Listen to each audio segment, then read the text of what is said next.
Uang Malut ini dari mana, Pak? Merekrut banyak pemain-pemain berkualitas. Itu ada tokoh pengusaha yang di belakang itu semua yang juga pemilik dari PT Malut Maju Sejahtera yang akan menunjang kegiatan Malut United itu. Begitu, Pak. Berarti sosok pengusaha ini sangat-sangat besar berkontribusi dari sisi finansial ya, Pak ya. Pemilihan pemain-pemain sekarang ini yang direkrut itu atas dasar keinginan juga dari Coach Imran Nahumaruri. Seperti itu, Pak, kan? Nah, kalau kita lihat jadi bukan keinginan. Ini kan pasti ada. Sekarang ini menjadi bahan pembicaraan bagaimana gebrakan yang dilakukan oleh Malut United. Tentu atas pergerakan transfer yang sangat-sangat luar biasa. Dari merekrut pemain yang direkrut pun bukan kaleng-kaleng istilah bahasa gaulnya, Pak ya. Nah, pertanyaan mendasar, uang Malut ini dari mana, Pak? Merekrut banyak pemain-pemain berkualitas. Jadi begini, ini kan sepanjang ketika kita mau membangun sebuah klub, itu kan pasti ada kekuatan dana yang harus menunjang itu. Jadi memulainya dari kita dengan klub Malut United di Liga 2, kemudian di Liga 2 kan semua klub di Indonesia termasuk Malut United itu kan berkeinginan untuk naik lagi ke Liga 1 ya. Dan akhirnya kita bisa memenuhi harapan kita bisa ditembus di Liga 1. Nah, dengan demikian ketika kita di Liga 1 pun ya kita harus berupaya juga menjadi yang terbaik lah. Semua klub itu kan berkeinginan demikian. Nah, oleh sebab itu mau dengan tidak mau kita akan berupaya untuk mencari pemain-pemain yang mumpuni untuk bisa mendapatkan kesempatan yang terbaik itu. Nah, tentunya ini semua kan harus didukung oleh satu pendanaan yang memadai. Dan PT Malut Maju Sejahtera yang didirikan itu oleh seorang tokoh, seorang pengusaha yang ada melatar belakangi itu sebagai pemilik dari PT Malut Maju Sejahtera, sebagai pemegang saham katakanlah begitu. Sedangkan saya itu adalah sebagai direktur utama dan ada 2 direktur yang lain. Nah, kita membentuk PT Malut Maju Sejahtera itu yang akan mengelola Malut United. Dengan demikian seluruh pendanaan itu secara formal itu kan bersumber dari PT Malut Maju Sejahtera. Tetapi de facto-nya itu ada tokoh pengusaha yang di belakang itu semua yang juga pemilik dari PT Malut Maju Sejahtera yang akan menunjang kegiatan Malut United itu. Begitu, Pak. Berarti sosok pengusaha ini sangat-sangat besar berkontribusi dari sisi finansial ya, Pak ya? Bukan sangat besar lagi. Memang beliau yang mengatur semuanya. Kita ini hanya membentuk sebuah perseroan terbatas secara formalitas, secara legalitasnya untuk menaungi klub Malut United itu. Jadi beliau inilah yang sebagai pemegang saham atau pemilik atau saham mayoritas dari PT Malut Maju Sejahtera itu yang mendanai seluruh kegiatan Malut United. Pak, bisa netizen ketahui, Pak, siapa sosok pengusaha tersebut? Saya kira kalau sudah waktu di Liga 2 itu sudah sering kali disebut ya, beliau itu bertindak juga sebagai manajer di klub Malut United. Dan beliau itu pada waktu Liga 2 itu sudah sering kali kan turun langsung di lapangan. Ya. Malahan beliau itu langsung saja, Pak, nama beliau siapa, Pak? Oh, saya kira sudah tahu ya, namanya Pak David Glenn. Ya, David Glenn. Ya, siap. Ya. Tentu tadi sudah Bapak sampaikan di awal video kita diskusi tadi, Pak, bagaimana peran yang sangat amat besar dari Pak Glenn. Bisa Bapak gambarkan sosok Pak Glenn ini agar netizen kita mengetahui, Pak, bagaimana luar biasanya kontribusinya terhadap perkembangan Malut United.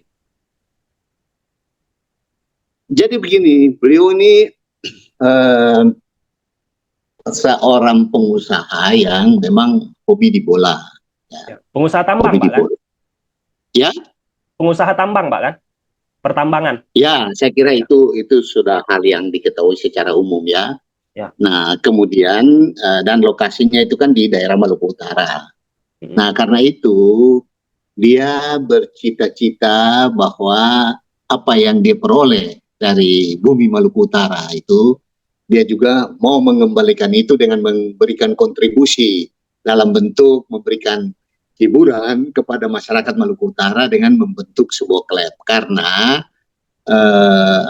ada semacam jargon atau itu di daerah Maluku Utara bahwa mereka itu yang nomor satu itu adalah agama dan yang kedua itu sepak bola, gitu.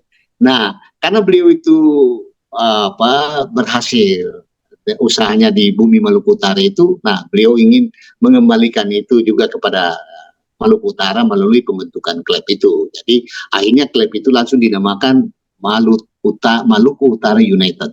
Nah, jadi dan home base-nya itu juga langsung di Kota Ternate. Padahal beliau ini sebenarnya aslinya dari Ambon, dari Maluku. Cuma karena beliau itu punya usaha di sana, akhirnya karena dia berhasil di sana, dia kembalikan itu juga ke masyarakat Maluku Utara dalam membentuk sebuah klub yang juga bisa memberikan hiburan kepada masyarakat Maluku Utara. Karena Maluku Utara maupun Maluku itu kan potensi sepak pemainnya kan cukup lumayan bagus lah gitu. Dan Maluku Utara itu selama ini kan terakhir itu kan Persiter yang menonjol sampai waktu itu masih zamannya divisi utama. Setelah itu kan hilang.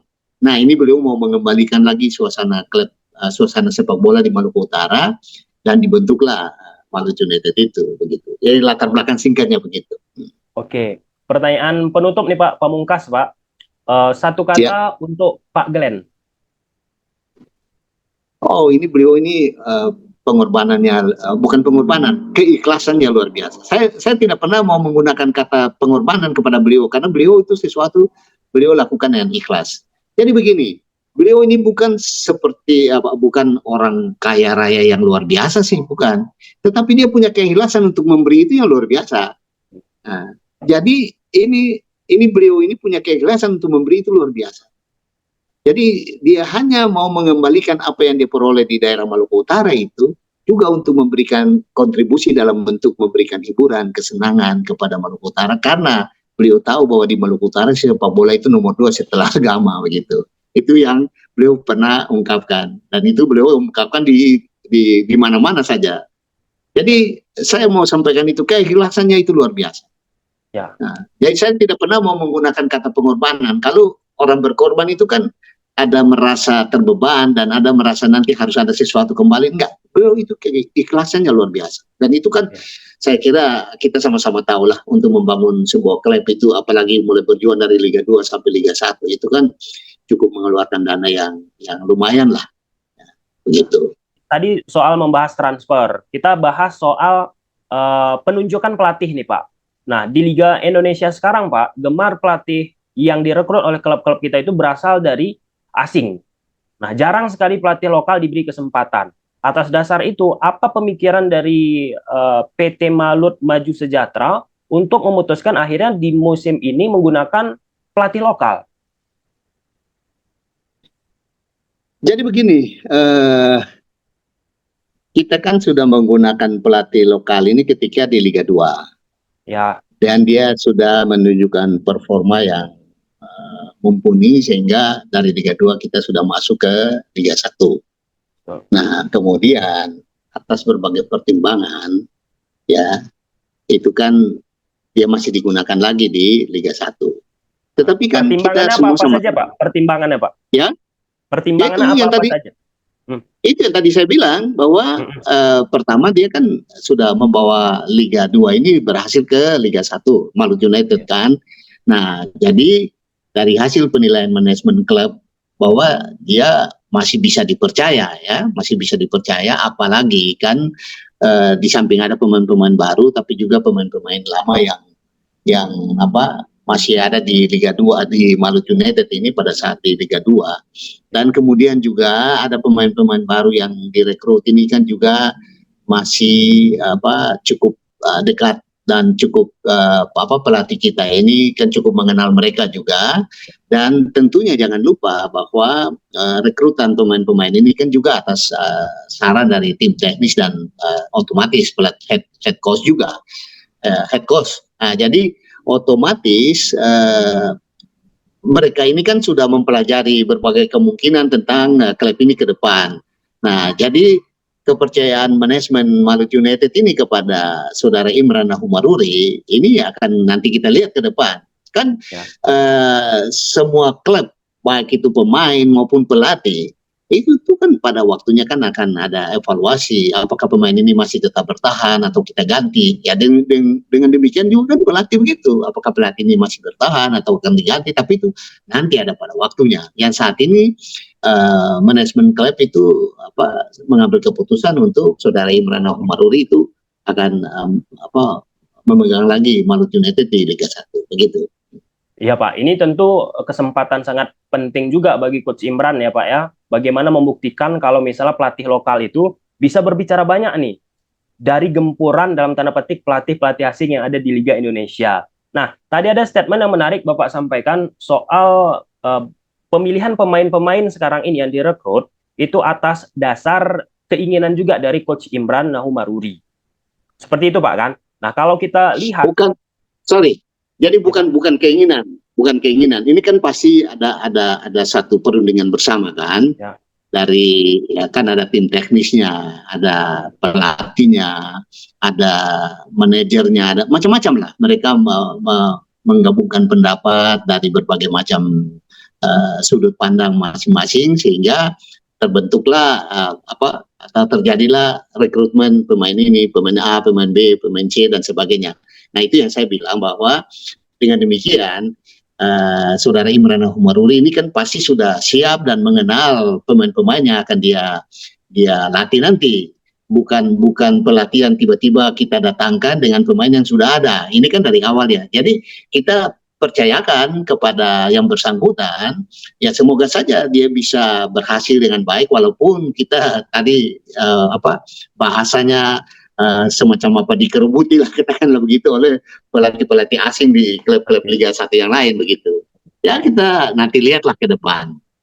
Soalnya pertanyaan barusan tadi Pak sangat amat penting dan Bapak senggol juga tadi di saat beberapa klub yang ada di Liga Indonesia Pak ya, kadang merekrut pemain dulu baru pelatih didatangkan. Harusnya kan kalau kita bicara proporsionalnya pelatihnya dulu ada, baru seperti yang Bapak sampaikan tadi, dirembukan pemain-pemain mana yang kita rekrut. Nah, kalau kita amati Pak, di sepak bola Indonesia, kadang seperti itu.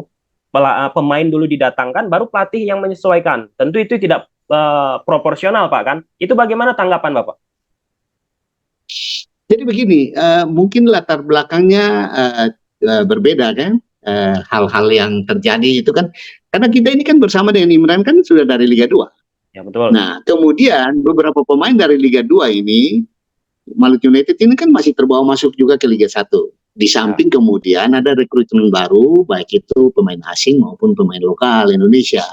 Nah, itu yang tadi saya bilang, bahwa proses-proses ini semua kan melibatkan saudara Imran itu dengan tim teknisnya, manajer klubnya, dan presiden klub dan sebagainya itu sudah dirembuk bersama-sama sehingga dia ini sudah terbawa dari mulai membentuk tim dengan pemain-pemain yang akan direkrut, sehingga ya dia akan mengantar masuk seluruh pemain itu dengan kesepakatan bersama untuk dia melatih pemain ini untuk Liga 1 nanti, Malut United ini maksudnya begitu.